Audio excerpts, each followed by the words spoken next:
911-like commission to investigate. Senator Johnson has already participated in a hearing in the Senate about what information was available. How culpable is the FBI? They had the intel, right? And what about this upcoming commission? Will we find out the answers in terms of what they knew and why these people were able to break through into the Capitol? Well, look, this is not very complicated. There was going to be tens of thousands of people, possibly hundreds of thousands of people that were going to be on the Capitol grounds. Every time that happens throughout history, you have the proper fencing in place. But instead, they had little 3-foot fencing that my kids could jump over. So this is not about, there's no intelligence failure here. They knew the day before. It doesn't matter. Anytime you're going to have tens of thousands of people, you have to make sure that you secure the basic Capitol complex. We've done it for over 200 years. So the whole idea that you need to have 1,000 new Capitol police officers, we're going to have to spend $100 million, it's preposterous. It's a joke. At the end of the day, Pelosi is the one that is the mayor of the Capitol. She is the one who, at the end of it, I don't know if she knew and what she knew and when she knew it, but she's in charge. And, if this was previous speakers in the past, they'd come out and they'd take responsibility. They'd say, look, I get it, I'm in charge, and that's what she ought to be doing, but she's not, because these are sick individuals that are trying to label the Republican Party as having something to do with domestic terrorism. It's sick and it's wrong, and I think the American people are going to reject this, because the Capitol Hill complex has been closed. It's not just that it's been closed for a year now. Well, and they like it this way. They like it because they can draft legislation. They can draft legislation in the dark of night, just like they did with this $2 trillion bill. It hasn't gone through any committee. I know you're going to talk to Leader McCarthy about this. And it's $2 trillion supposedly for COVID relief.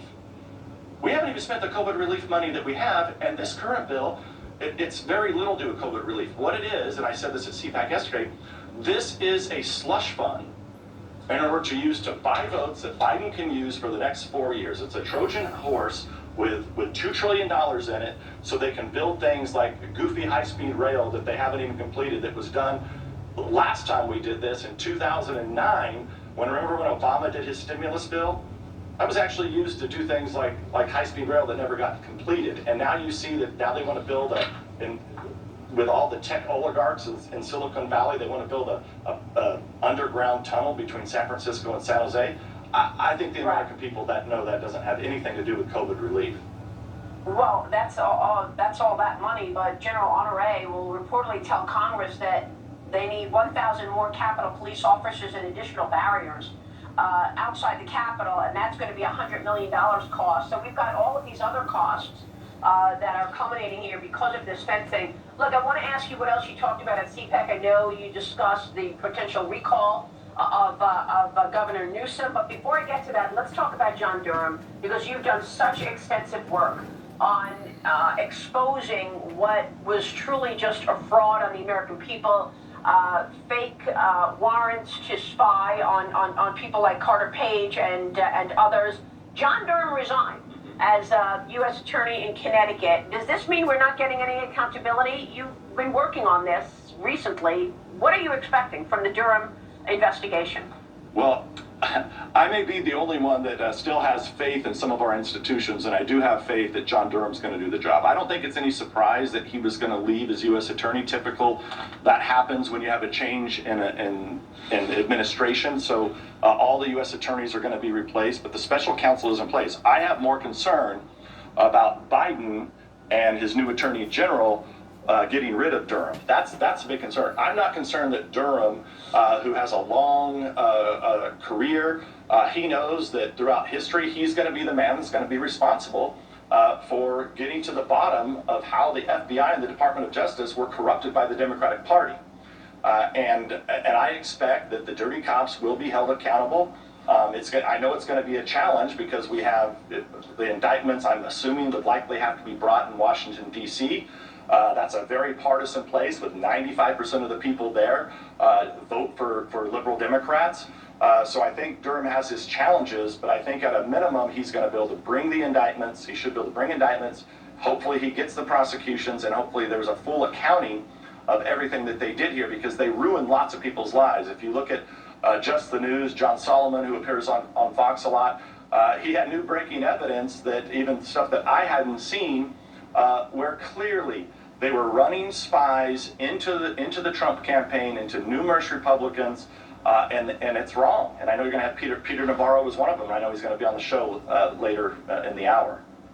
Yeah, I mean, Solomon reported that sources told him that we'll know about charges in March during negotiating with witnesses, and is focused on 3 to 5 people at the FBI. Those who have not been interviewed include Comey, McCabe, and Strzok. What do you think in terms of where the indictment could happen? I mean, based on what you know, what is clearly broken laws? Yeah. Well, what I was referring to is there's new declassified documents that Solomon released this week that President Trump had declassified. When you go through that, it's frightening. Imagine being spied upon by your own government, and then that spy makes up a bunch of lies about everybody. I mean, they framed General Flynn. They framed the former head of the Defense Intelligence Agency. They framed him. And it's clear in this evidence, and this is evidence that should have been brought when I was chairman of the House Intelligence Committee. It should have been brought nearly 4 years ago. We should have seen what they were doing and how they were running these spies into the campaign. And remember, we had to sit around for like a year. Oh, we're not going to call it spying. It's the American people are eventually going to learn the truth, and hopefully we're going to see indictments. And by the way, we spoke about how they set up Flynn before, and they tried to use the Logan Act. Meanwhile, here we have news that John Kerry has been out and about throughout the world, traveling the world, as he puts it, meeting with people in Iran, Iranians, to undermine the Trump policy of getting the U.S. out of the Iranian nuclear deal, and yet they tried to come up with the Logan Act against General Flynn. Real quick before you go, you spoke at CPAC about recalling Governor Newsom. Do you think that the governor of California will get recalled? Well, I think it depends on if the people in California actually begin to receive real information. If they found out that the Speaker of the House was getting their hair done when other people couldn't get their hair done during COVID, if they find out that the governor was having certain places that were open while others were closed, some people were eating outside while he was eating inside at one of the nicest restaurants and finest restaurants in California, without wearing a mask, without social distancing, with I think 10 or 12 people drinking thousands of dollars of wine. I think those types of issues, if the independent voter, those people that don't pay attention to politics, learn about the corruption of the Democratic Party and the Socialist Party in California, I think a Republican, as long as there's one Republican that runs on the ballot, we're going to have to rally behind one. I think they'll have a very good chance of winning. One of the things I said yesterday at CPAC to watch closely for is, will the Democrats turn and actually put themselves on the ballot? Because the question will be, do you want to recall, yes or no? If the answer is yes, who would you vote for? And so the Democrats will be taking a real risk if they do not run a prominent Democrat on there, because it would potentially only be Republicans on the ballot. Yeah. And real quick, Devin, before you go, this whole throwing Newsom under the bus by some from Democrats, you say that is a larger theme. There's a reason that Democrats are throwing these two governors of New York and California under the bus right now. Real quick, why? Well, I think it's real easy. The Democratic Party is really a socialist party with a Politburo system. It's how it runs out in California. And I've said this on your show before.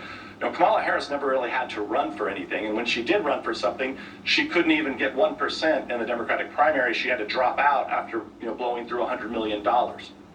So what they're doing here, what I believe they're doing here is that Cuomo and Newsom are expendable now. They're a threat. They're a threat to the Politburo system. They're a threat to Harris. Because before, all the stuff about Cuomo was known for a long time. This is new information.